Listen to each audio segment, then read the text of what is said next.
Hello and welcome to another edition of Monday Morning Quarterback. I'm Glenn Caruso, head football coach at University of St. Thomas, and it's great to have you with us. Today we're celebrating a fantastic road win. We went up to Hamline this past Saturday and won 63-10 in front of a great traveling fan base on a beautiful fall day, and really couldn't be happier. We said going in it was a big week for us. Our motto this whole year is, we're going to set our own standards. We're not going to allow an opponent to set the standards that we hold ourselves to. And coming off a very emotional win last week against a good opponent, a very physical game, we were very interested as coaches to see how our guys would come through. We had a tremendous week of practice starting with Tuesday, so they wasted no time at all, and that followed through the game, and we scored early and often. Defense held them pretty well, and it was a fun day overall. Defensively, it was very good to see. We had four guys that had been in new starting roles.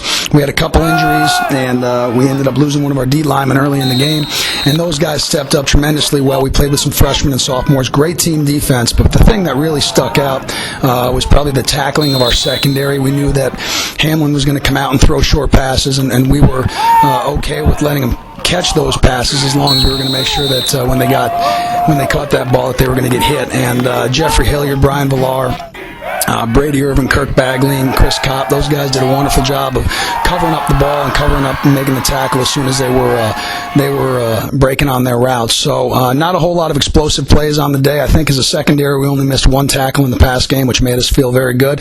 And another point to mention is Wyatt Delgado was one of those four guys that stepped into a starting role and ended up playing inside linebacker for us and leading the team in tackles.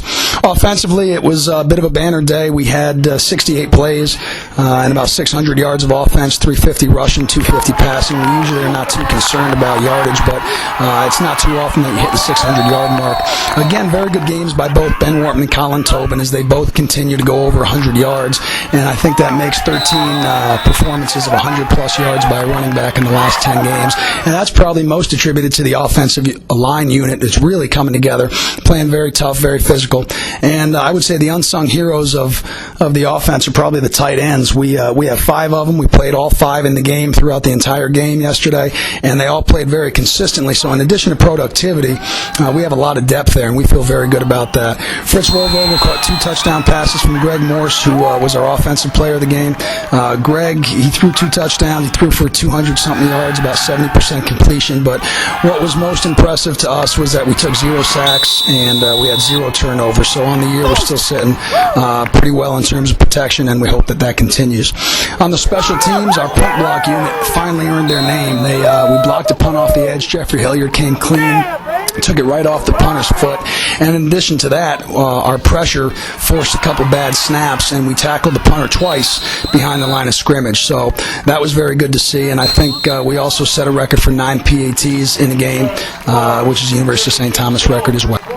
As always in this program, our focus remains to be ahead of us. We always look forward in a very stalwart manner, and hopefully we're able to take the momentum that has been created early and keep that going as we face Gustavus this coming week at home, which should be a tremendous environment as we host Family Weekend. The game's at 1 o'clock, and we hope to see you there.